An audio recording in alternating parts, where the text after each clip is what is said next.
Nato il 17 novembre 1503, a 15 anni è allievo di Pontormo. Di lui non abbiamo un autoritratto certificato, tuttavia, confrontando alcuni giovani signori, questo è Ugolino Martelli, pensiamo non fosse dissimile da loro. Siamo nel 1537 ed è già iscritto alla Compagnia di San Luca, una specie di diploma artistico. Guardiamo Ugolino e sobbalziamo.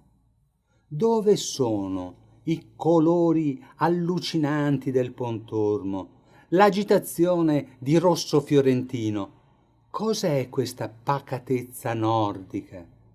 Agnolo ha avuto forse frequentazioni segrete con i fiamminghi? Eppure la stanza, con cornici di pietra serena, è certamente fiorentina e la statua nella nicchia è il David di Donatello. Un altro dubbio si insinua osservando la grata destra. Siamo all'interno o all'esterno dell'edificio? Il giovane Ugolino vuol celebrare i suoi studi e mostra con l'orgoglio severo d'un condottiero 2 libri. Quello aperto è l'Eneide. 5 anni prima aveva dipinto l'uomo con liuto, con una Susanna scoperta in nudità sul tavolino.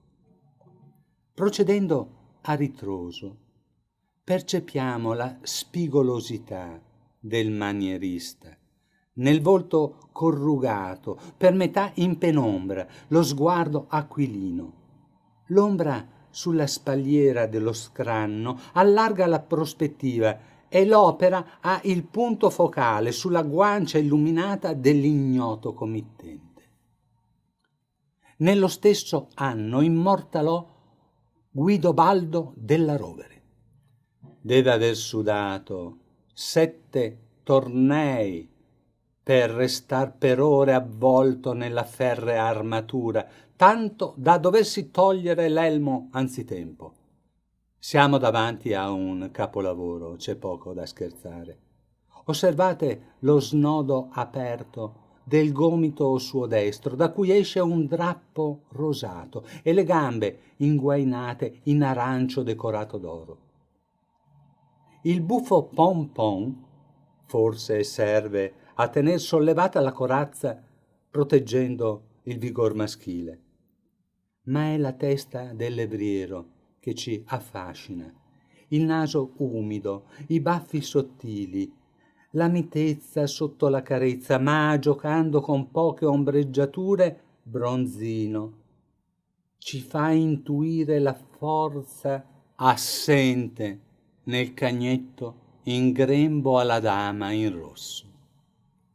E qui ritroviamo la scuola che frequentò da giovinetto.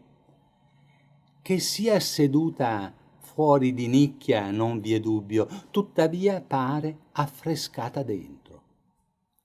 In Pigmalione e Galatea c'è tanto Pontormo che, lo scrive Vasari, doveva servire da completamento all'alabardiere del maestro.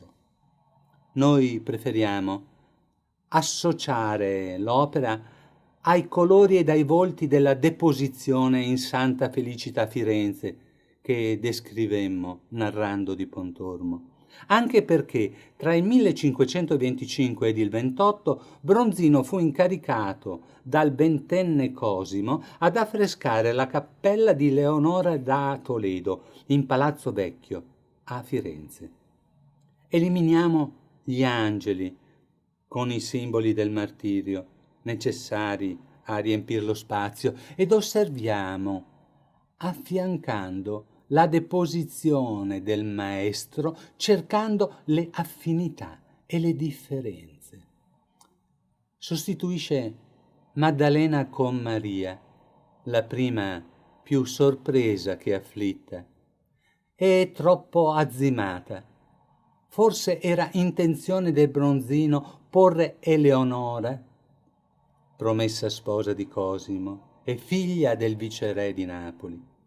Così fosse, vedendo le aggraziate damigelle a sinistra e Pietro e altri dignitari a destra presenti per compito istituzionale, anche escludendo questi, un brivido di gelo ci scorre lungo la spina dorsale, perché l'eleganza, in fondo, è frigida.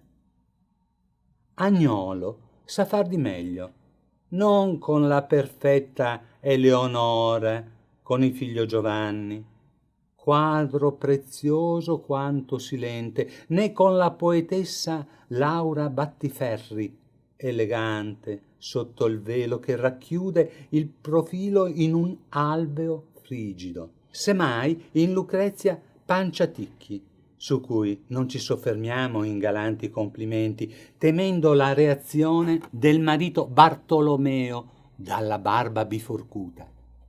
Bella la prospettiva in fuga verso l'alto a sinistra. Dove vogliamo arrivare? Ricordatevi i putti e il volto di Maria nella famiglia felice.